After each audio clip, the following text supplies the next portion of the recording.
Hello and welcome to my presentation about a unit called the Continued Struggle Towards the Civil Rights in the United States. My name is Claire Van Seth and this is a lesson plan for my EL US History class. In Minnesota, it's typically taught to 10th or 11th graders depending upon how schools arrange the curricula. However, for me, it is a mixed level class as students come in with different credits and credit needs in order to graduate on time. So I have a very mixed level class, but welcome back to my EL US History.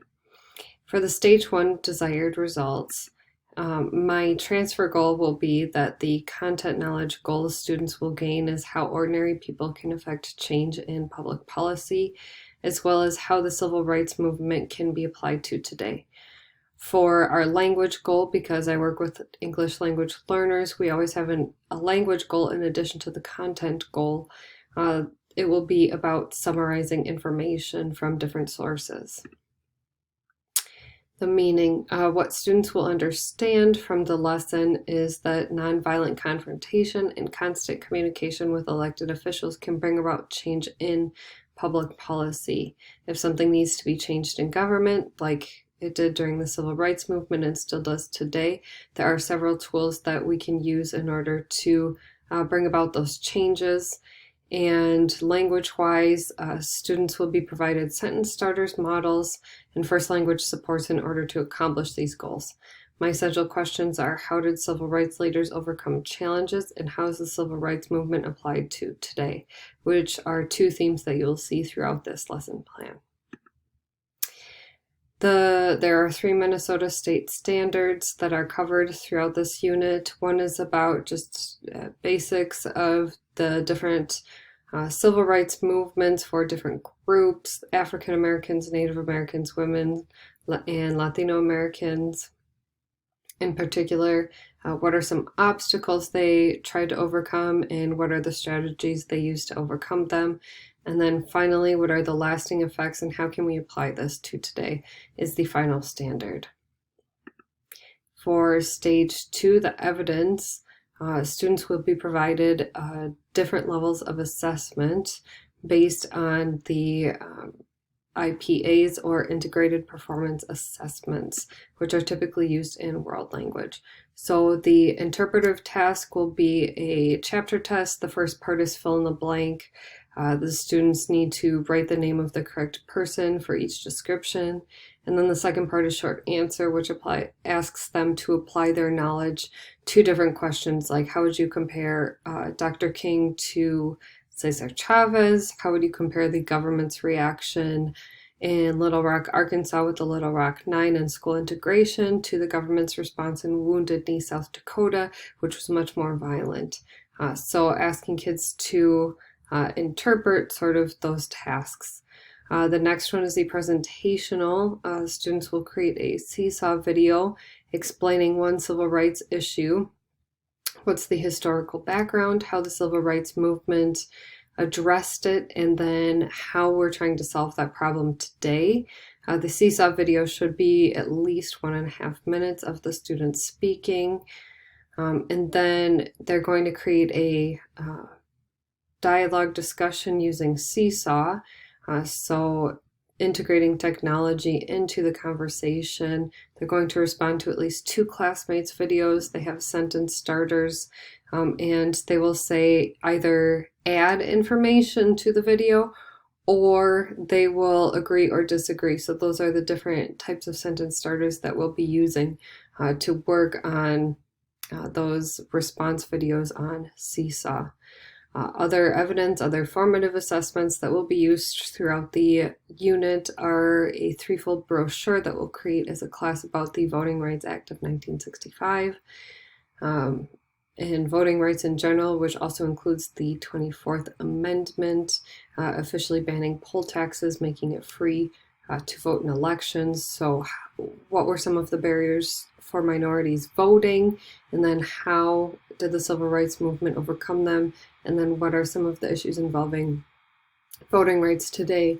In particular, a lot of states are banning Native American IDs in their voting process, which is disenfranchising Native Americans throughout the country.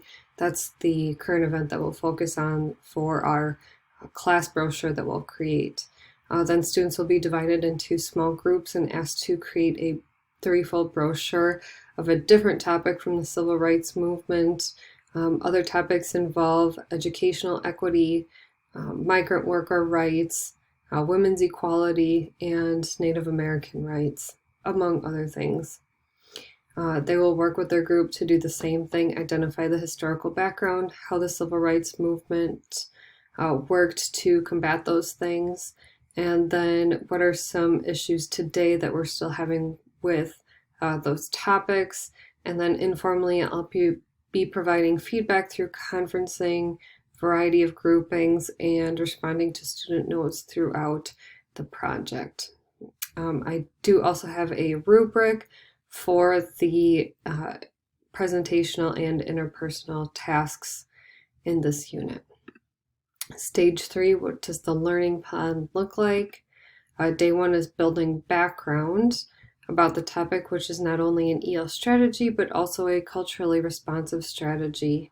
We're going to do a KWL, a vocabulary review through Freire models, and then students are going to build background by learning vocabulary. And if you haven't used it yet, Quizlet is a great tool to help teach vocabulary and to get students to practice that vocabulary building skill.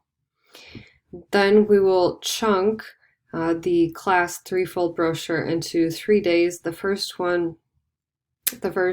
day that we'll do the class brochure will focus on the title, important people and historical background of the issue. The second day, the chunks that we'll work on are how did the civil rights movement work to address it, as well as important people. And then on the final day, we'll read a current event about how voting rights are continued to be talked about today in current events.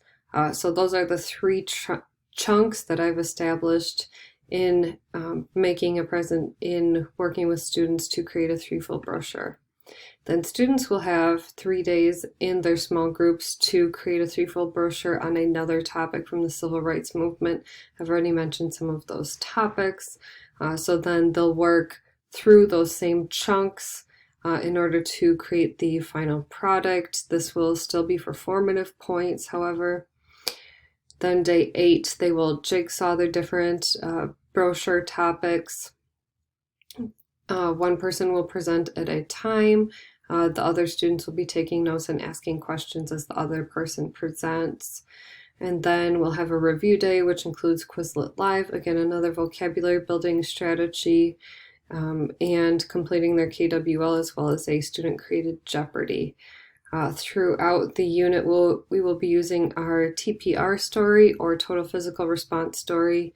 It's basically a short story used.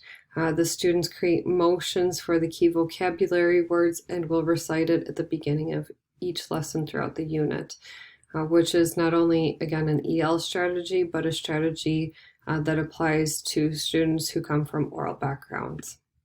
Finally, we will have our assessment day. I've already described the assessments in stage 2 of the plan. Other things I would like to include in the unit based on our culturally responsive teaching in the Brain Book is that during passing time I will play music videos from the civil rights movement, and then when it's time to start the lesson I will pause the music, and then I'll also play music during work time. So when the music's paused, that means either I have an announcement or it's time for a direct instruction. I'm going to work with my teacher's assistant to find quotes from the civil rights movement that have to do with building a growth mindset, and I'll post them throughout the room during the unit. And then finally, we'll be using a digital dialogue as part of our summative assessment. So those are some of the culturally responsive strategies that I'm trying to build into my classroom community. So thank you so much for watching. I hope you learned more about the civil rights movement and about how I've altered this lesson based on the teachings about culturally responsive teaching in the brain and the understanding by design model. Thank you so much for watching.